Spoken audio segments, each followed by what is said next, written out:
Este programa é livre para todos os públicos.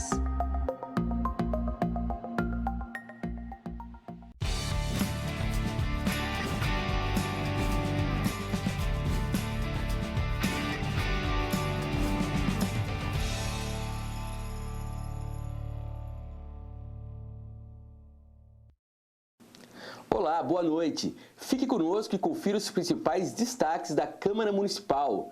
Foi discutida no último dia 8 a inclusão da Fundação Municipal de Ensino de Piracicaba, a FUMEP, no Parque Tecnológico, conforme proposto no Projeto de Lei Complementar 10 de 2022, de autoria do Executivo. Confira os detalhes na reportagem. Em audiência pública realizada no último dia 8 pela Comissão de Legislação, Justiça e Redação da Câmara, foi detalhado o alcance da proposta do Executivo no Projeto de Lei Complementar 10 de 2022, que pretende integrar a FUMEP, Fundação Municipal de Ensino de Piracicaba, com uma área de cerca de 25 mil metros quadrados, aos limites do Parque Tecnológico. Pedro Chamuchumbi é agente de inovação e assessor de projetos especiais da Secretaria Municipal de Desenvolvimento Econômico, Trabalho e Turismo. Ele explicou o objetivo da proposta. O processo de expansão no perímetro do Parque Tecnológico, então com a inclusão dos mais de 250 mil metros quadrados da Fundação Municipal de Ensino, tem como principal objetivo potencializar a estrutura do nosso Parque Tecnológico, que já é tão rico e diversificado, porém pode ser acelerado ainda em outras verticais estratégicas além do agronegócio, que é a sua vocação natural. A Fundação Municipal de Ensino tem uma estrutura magnífica, é uma estrutura pública, municipal, embora é uma estrutura privada, porém integrada à administração pública, e ela tem então 42 laboratórios que contemplam diversas áreas de engenharia, desde manufatura básica, usinagem, solda, enfim, até manufatura avançada, como robótica, elétrica, eletrônica, desenvolvimento de sistemas, ciências da computação. E toda essa estrutura passa, a partir dessa proposta, a ser integrada ao Parque Tecnológico de Piracicaba, proporcionando a expansão não só da estrutura física, mas também do portfólio de serviços que o Parque Tecnológico pode oferecer. Pedro comentou que a ampliação do Parque Tecnológico não gerará despesas para o município. Pelo contrário, nós temos uma possibilidade ainda de gerar receita nessa estrutura do Parque Tecnológico através da locação de salas, com a abertura de uma nova incubadora de empresas para essas verticais econômicas dentro do ambiente da FUMEP, e também a possibilidade de atender demandas de capacitação de empresas de maneira específica e também gerar projetos de pesquisa e atrair recursos de fomento para a inovação através do novo marco legal das startups. Sendo uma Fundação Municipal de Ensino com a vocação de pesquisa, desenvolvimento e inovação, ela passa a ser elegível dentro do território de um parque tecnológico, ser elegível a receber recursos de fomento para pesquisa, desenvolvimento e inovação. O diretor executivo da FUMEP falou sobre a expectativa da comunidade acadêmica com a medida. É uma oportunidade muito grande para a nossa comunidade. Nós somos quase 100% mestres e doutores dentro da Fundação. Então nós temos um imenso potencial de desenvolvimento de projetos que, com a inclusão da Fundação dentro da área do parque, vão facilitar as possibilidades de fechamento de convênios com instituições voltadas à pesquisa, como uma FAPESP, fazer um PIP, um FINEP e inúmeras outras linhas de financiamento público que existem para o desenvolvimento de inovação. A incorporação da área da FUMEP ao Parque Tecnológico não deve exigir grandes adaptações físicas. Na realidade, a gente já tem o espaço físico, ele já está lá construído, nós não precisamos construir nada. É muito mais uma adesivação e realocação de espaços do que qualquer outra despesa. É muito simples a adaptação que precisamos fazer em algumas salas. Separar alguns espaços para montar as incubadoras com algumas divisórias e o resto é basicamente adesivação. Acredito que ainda no começo do segundo semestre nós já vamos estar operando normalmente. O vereador Laércio Trevisan Júnior, que preside a Comissão de Legislação, Justiça e Redação, destacou os esclarecimentos trazidos pela audiência pública. A criação do Parque Tecnológico, a sua ampliação, e com a possibilidade não só da ampliação do perímetro urbano, como também da tecnologia, da parte educacional, da parte de ligação entre os institutos, que hoje nós temos a FATEC, deputado Roque Trevisan, nós temos o Instituto Federal, nós temos a incubadora da Exalc, nós temos a a COTIP, a EP, a Fundação Municipal de Ensino, e isso é importante que esteja uma inclusão geral, não só de perímetro urbano, como também de tecnologia e educação. Isso vem de encontro com a região metropolitana que Piracicaba lidera. Eu acho que isso soma, principalmente na questão de formação de alunos, na questão de suporte a novas empresas e na questão de geração de empregos futuros. Também participaram da audiência pública as vereadoras Silvia Morales e Raide Almeida e os vereadores Fabrício Polese e Wagner Oliveira, que é o relator da Comissão de Legislação, Justiça e Redação. Proprietários de terras rurais pedem que sejam alteradas as regras para isenção do IPTU. Em audiência pública na Câmara, eles reclamaram que estão sendo cobrados do imposto, mesmo tendo atividade agrícola em suas propriedades. Confira os detalhes dessa discussão na reportagem.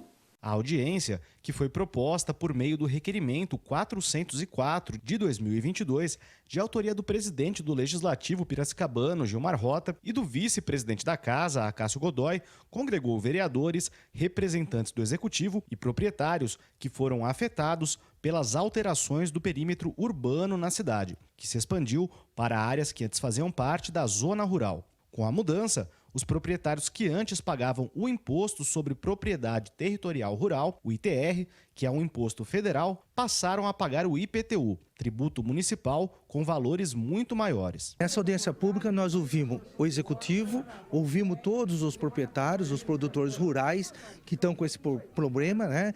Inclusive, uma produtora aí está devendo 7 milhões de reais. O IPTU dela, o ano que veio, em 500 mil reais. Aonde isso? E ela tem 15 alqueires de terra. Aonde isso está escrito? Pelo amor de Deus, isso não pode acontecer. E os outros produtores, até microprodutores, aí não conseguem pagar, está sendo taxado com 85 mil, 100 mil reais. Nós entendemos hoje com mais propriedade e demos voz ao produtor rural nesta Casa de Leis para que ele falasse em primeira pessoa qual é o sofrimento, qual é o problema. Nós conhecíamos de maneira genérica a situação, mas hoje com diversos depoimentos aqui ficou mais explícito que em algum momento a gente cometeu um erro. O poder público cometeu um erro. Por quê? Porque o resultado está sendo uma taxa impagável. Durante a audiência, técnicos da Secretaria de Finanças e da Secretaria de Agricultura e Abastecimento explicaram que é possível, mesmo que as propriedades estejam localizadas na zona urbana, que elas paguem o ITR. Para isso, elas precisam produzir e comprovar por meio de documentos índices mínimos de produtividade. Como que tramita esse processo? Ele entra na Secretaria de Finanças, aí vai para a Secretaria da Agricultura, então tem critérios técnicos embasados em lei, para que a gente conceda. E falar para você, a maioria a gente valida como produção rural.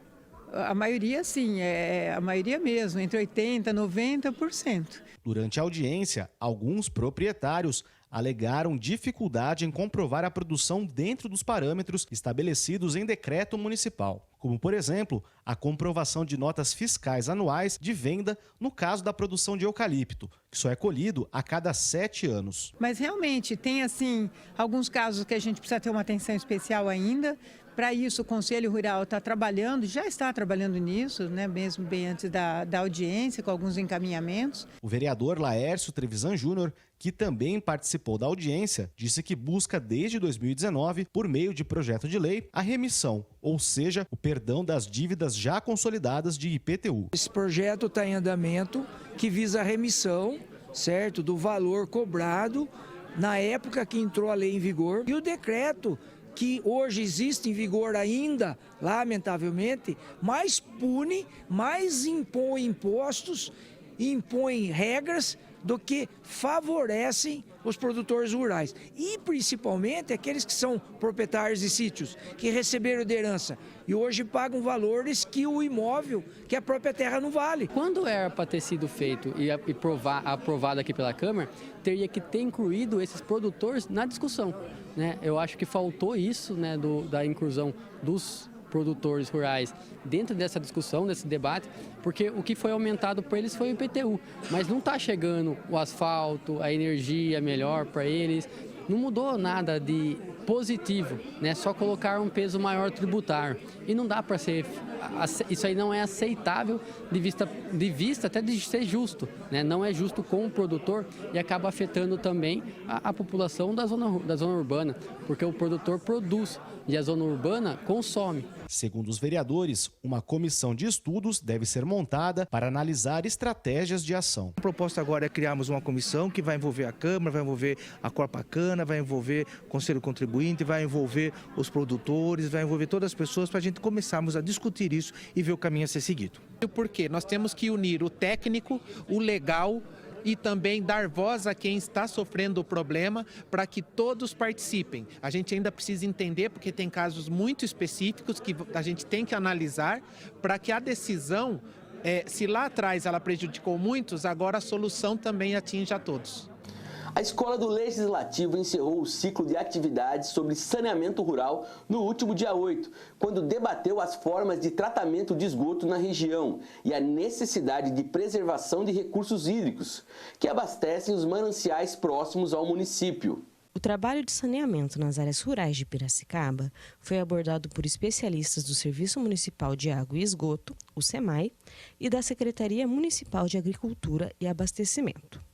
O tema saneamento rural foi o último abordado no ciclo de debates sobre saneamento ambiental. A cidade, o município não é feito só da área urbana, né? Então, quando a gente vê aqui o tratamento de esgoto, as redes de esgoto, abastecimento de água, a gente praticamente vê na zona urbana, mas a zona rural também tem que ser tratado, tem que ser coletado, tem que ser principalmente tratado, né? Que é a questão da fossa, por exemplo, no caso dos agricultores, no caso da zona rural. O saneamento rural em áreas de microbacias foi abordado pelos palestrantes como ação de extrema importância. A parte de saneamento rural, a parte de cuidado com o meio ambiente rural é fundamental. Por quê?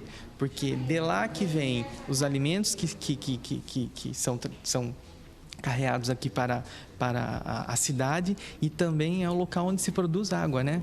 Então, cuidar do meio ambiente na área rural também é cuidar das pessoas na cidade. Então, a gente não pode deixar de cuidar do meio rural, que é fundamental para o desenvolvimento da cidade também, especialmente em relação ao programa de pagamentos por serviços ambientais, a produção de água, né? A produção de serviços ecossistêmicos. O programa PSA, que consiste num sistema de remuneração a produtores rurais que atendem às práticas sustentáveis para a preservação de suas propriedades, foi apresentado como uma maneira de fomentar o saneamento rural. Então, esse programa, por exemplo, a gente valoriza muito um avanço e é sempre, talvez, um dos itens mais difíceis da gente fechar, realmente chegar assim num estágio de ótimo, né? Mas que os agricultores acabam ganhando. Quer dizer, o pagamento, na verdade, é um recebimento, é simbólico, e eles têm todo também um apoio técnico para isso, para que a gente consiga viabilizar realmente o saneamento, que é item básico, né, na cidadania. Fique agora com a agenda de eventos programados para esta semana na Câmara Municipal. Agenda da Câmara. Confira agora os destaques da agenda da Câmara desta semana. Na terça-feira, dia 21, está programada a roda de conversa Piracicaba e seu plano diretor de desenvolvimento, promovida pela Escola do Legislativo. O curso será realizado de forma presencial para participantes inscritos previamente.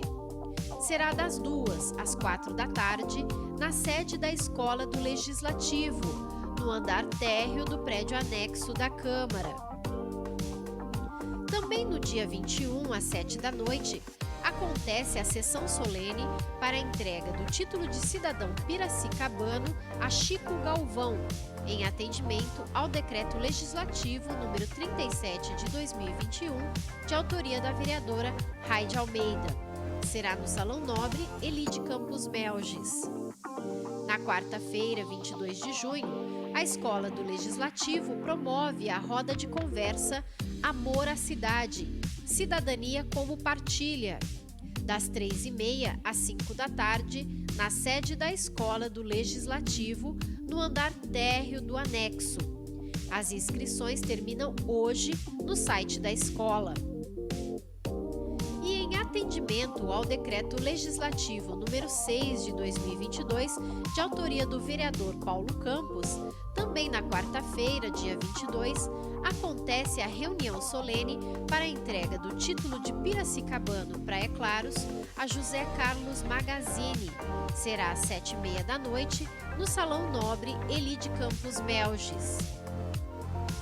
Já na quinta-feira, dia 23, a Escola do Legislativo promove a palestra Plano de Negócios na Atividade do MEL, das 2 às 3h30 da tarde, na sede da escola, no andar térreo do prédio anexo. As inscrições podem ser feitas até amanhã no site da escola. No dia 24, sexta-feira, haverá reunião da Comissão de Educação, às 10 da manhã, na sala de reuniões do 4º andar do prédio anexo da Câmara. Ainda no dia 24, sexta-feira, acontece a oficina Criação de Abelhas Sem Ferrão Urbanas e Dicas para Jardim, promovida pela Escola do Legislativo. Será das 2 às 3h30 da tarde, na sede da escola, no andar térreo do anexo. As inscrições podem ser feitas até quarta-feira no site da escola. Também na sexta-feira, 24 de junho, às 7h30 da noite, está programada a reunião solene para a entrega de honrarias de autoria do vereador Pedro Kawai, no Salão Nobre Eli de Campos Melges. Para mais informações sobre a agenda da Câmara desta semana, acesse o site câmarapiracicaba.sp.gov.br. A Câmara Municipal de Piracicaba entregou no último dia 8 homenagens à atuação de 6 mulheres e 4 homens pelo Dia do Síndico. Na ocasião, foram refletidos os obstáculos da atuação desta profissão na cidade. Os desafios encarados pelos síndicos foram lembrados durante a solenidade que homenageou a categoria promovida pelo vereador Pedro Kawai no último dia 8. A cerimônia, realizada no Salão Nobre da Câmara, reconheceu a atuação de 6 mulheres e 4 homens pelo Dia do Síndico. Francisco Rolo, responsável por cuidar do dia a dia do edifício Venezia, na Vila Monteiro, foi um dos homenageados. É sempre um desafio, né? A sindicatura é algo novo para mim, mas sempre complexo, né? Eu sempre escutei falar que era um trabalho difícil e árduo. E de fato é, mas muito recompensante. O condomínio que eu sou síndico é um condomínio pequeno, né? Então tudo é muito particular, tudo é muito individualizado.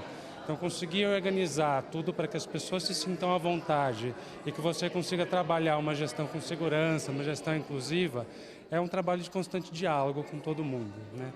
A pandemia também traz um componente adicional, né, bastante complicador, né, porque você tem questões que são muito particulares desse momento que você precisa incorporar pensando na saúde e no bem-estar das pessoas, né? Para desempenhar bem a função de síndico, a receita de Francisco é diálogo. Acho que acima de tudo é aprender a trabalhar com o diálogo, entender o momento das pessoas e entender também as questões que são importantes para a coletividade, né? Então esse é o grande aprendizado desse processo, com certeza. Casado e pai de 2 filhos, o consultor de negócios tem que dividir o tempo entre a família, o trabalho e as preocupações relacionadas ao prédio onde mora. O síndico acaba sendo uma espécie de funcionário 24 horas, né? Então não existem regras que são escritas em pedras, né? O importante é que a gente consiga fazer uma boa gestão e atender a todas as urgências num tempo adequado. O vereador Pedro Kawai comentou as semelhanças existentes entre a função de síndico e a de quem, como ele, é eleito para exercer cargo público. Eu analiso o síndico como, não só como um vereador, mas na verdade como um prefeito já de um condomínio. Afinal de contas, ele tem que trabalhar toda a legislação, ele assume os compromissos legal, criminalmente e civilmente de todas as ações que acontecem no condomínio. Tem que lidar, tem que resolver os problemas dos moradores dos condomínios, tem que ter noção de meio ambiente, de saneamento, de infraestrutura, de todas as características que um prefeito tem que ter. E passa pelo crivo da eleição. Então, é por isso que nós aqui na casa respeitamos e estamos aqui hoje para reverenciar essa importante classe trabalhadora que resolve os problemas das pessoas, busca soluções, intermedia e sana conflitos.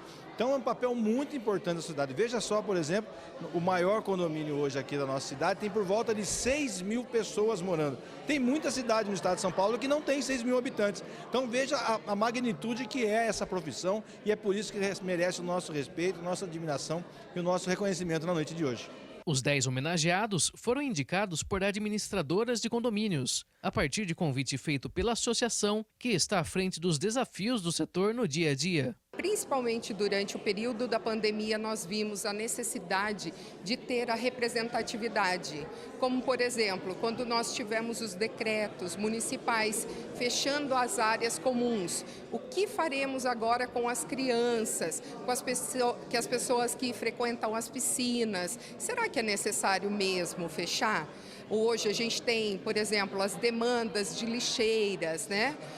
De condomínios, que é um dos nossos grandes gargalos.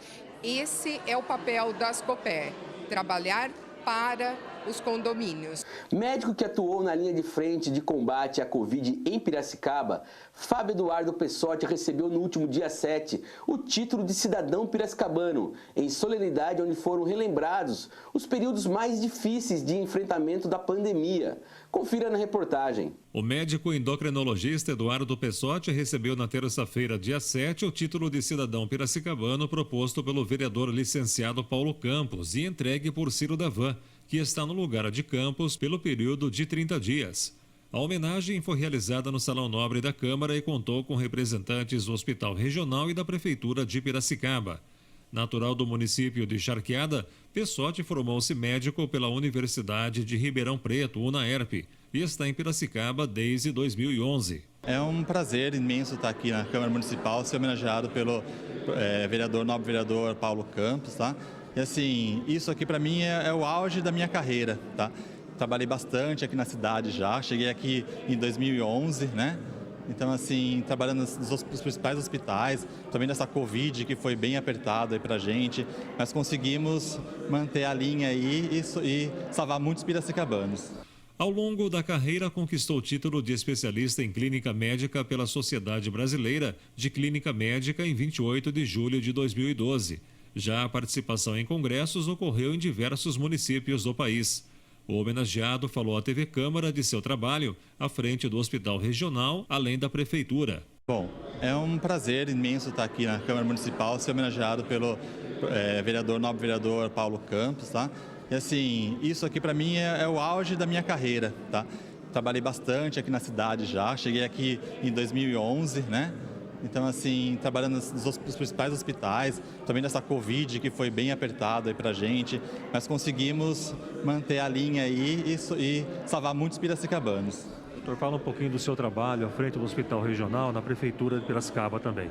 Na Prefeitura eu trabalho no SAMU hoje, tá? Então faço a parte de emergência. Já trabalhei no CADME, na parte de endocrinologia, fazendo todos os pacientes com diabetes tipo 1 e 2, na parte de insulina, né? E hoje, agora, eu saí da Prefeitura na parte do CADME e mantive no Hospital Regional. Hoje eu sou coordenador da área clínica, tanto a parte da enfermaria quanto a UTI do Hospital Regional de Piracicaba. Ciro Davan, vereador que presidiu a solenidade, falou da honraria entregue ao médico.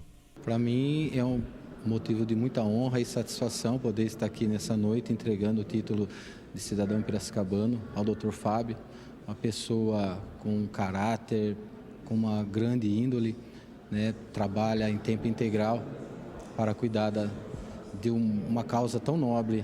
Não digo nobre, vou acrescentar mais ainda, uma causa vital, que é salvar vidas. Para mim, então, é um motivo de muita honra e satisfação poder homenageá-lo nessa noite. A mesa diretiva dos trabalhos foi composta pelos vereadores Ciro Davan e Paulo Campos, além da superintendente de urgência e emergência da Prefeitura de Piracicaba, Flávia Molina, e a gerente administrativa do Hospital Regional, Andressa Spadoni. Fábio Alvarez traz os destaques da pauta da reunião ordinária de logo mais. Olá, Eric e telespectadores ligados na TV Câmara. Nesta noite de segunda-feira, dia 20 de junho, terá início a 26ª reunião ordinária de 2022, que traz um total de 20 proposituras. São 5 projetos de decreto legislativo, 6 moções, 6 requerimentos e 3 projetos de lei em primeira discussão. volta à pauta nesta noite o projeto de lei número 32 de 2022, de autoria do Executivo Municipal, que traz alterações na composição do Conselho Gestor do Fundo Municipal de Habitação de Interesse Social, o FUMIS, que atualmente é estruturado de forma paritária por órgãos e entidades do Executivo e representantes da sociedade civil. Ele é comandado pelo diretor-presidente da INDAP, que é a Empresa Municipal de Desenvolvimento Habitacional de Piracicaba. Pela nova proposta, o Conselho passa a ser composto por representantes de entidades públicas e privadas, representantes de associações e ou instituições de sociedade civil e de segmentos da sociedade ligados à área de habitação. O projeto garante também a proporção de 1/4 das vagas aos representantes de movimentos populares. Também será apreciado nesta noite o PL 94 de 2022 em primeira discussão e que busca ampliar por até 20 anos o prazo máximo de renovação do contrato de concessão onerosa da Ponte do Mirante, no espaço chamado Alto do Mirante, e que inclui o elevador panorâmico.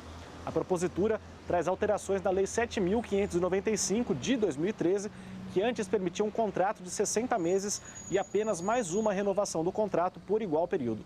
O projeto agora também inclui a prestação de serviços de restaurante e café no local. Para conhecer melhor estas e outras matérias que tramitam aqui no Legislativo Piracicabano, você já sabe, é rápido e fácil, basta acessar o nosso site, que é o câmarapiracicaba.sp.gov.br. Tenham todos uma ótima reunião e até quinta-feira. Tchau, tchau. Esses foram os destaques do Jornal da Câmara. Fique agora com a nossa programação ao vivo com a reunião ordinária desta segunda-feira. Na próxima quinta, estamos de volta. Tenham todos uma ótima noite.